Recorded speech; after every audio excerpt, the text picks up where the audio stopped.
Hello and welcome to video number 8. We're going to talk about the follow-up series.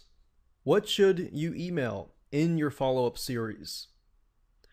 Well, you can provide more gifts and more training. Usually 4 to 5 weeks of training is good before you actually email out promotional offers.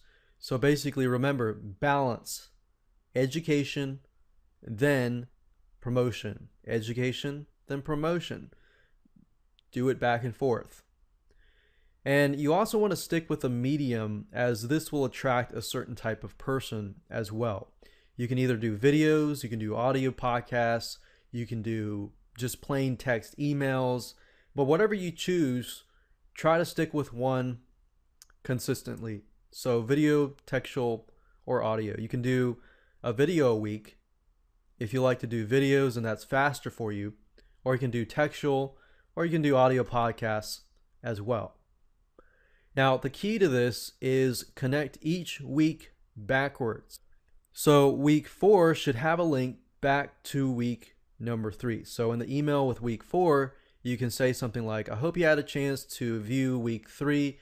If you haven't, here's the link. Now let's talk about week 4, so that if anybody misses your emails, they can always go back. So have a link from that week to go back. But obviously with week 1, there's nothing to go back. So it starts with week 1. And I'll talk a little bit more about that in the next slide after this one. But for now, I want to talk about the week or daily schedule. You can do a weekly schedule or you can do a daily schedule. I recommend a weekly schedule because it's usually better and it's more spread out. But what you want to do is kind of lay out everything out and figure out, okay, do you want to do video, do you want to do audio, or do you want to do text? And whatever that might be, stick with that.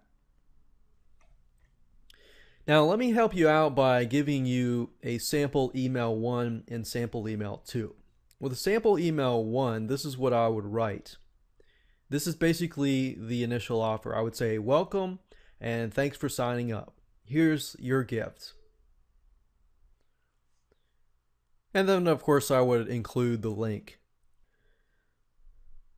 And then, of course, after that, I would say something like, next week, I'll be checking up on you with some more tips on X topic. Stay tuned.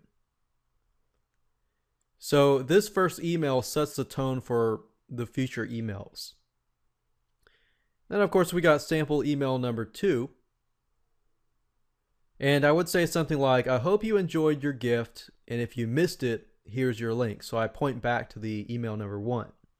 And then I would say one way of using this gift is to increase X is blah. So that would be my tip for email number 2.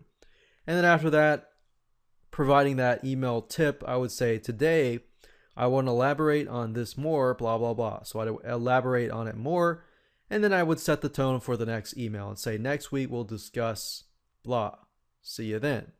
So sample email number 3, 4, 5, and more would be basically the same as this format here. And what you're trying to do is you're positioning yourself as not just an expert or an authority figure, but as a friend as well, because you want to eventually gain trust, which eventually creates sales. And most people start emailing without creating that relationship and trust. Avoid doing that. Be patient. Otherwise, it's going to lower the conversions. No trust equals no sales. So think about a friend versus a salesman that you don't know. With a friend, it's somebody who you trust in terms of long term. If they recommend something, you're more likely to say, okay, I'm going to try that out, versus somebody on the street or sales guy saying, hey, go try this out, right?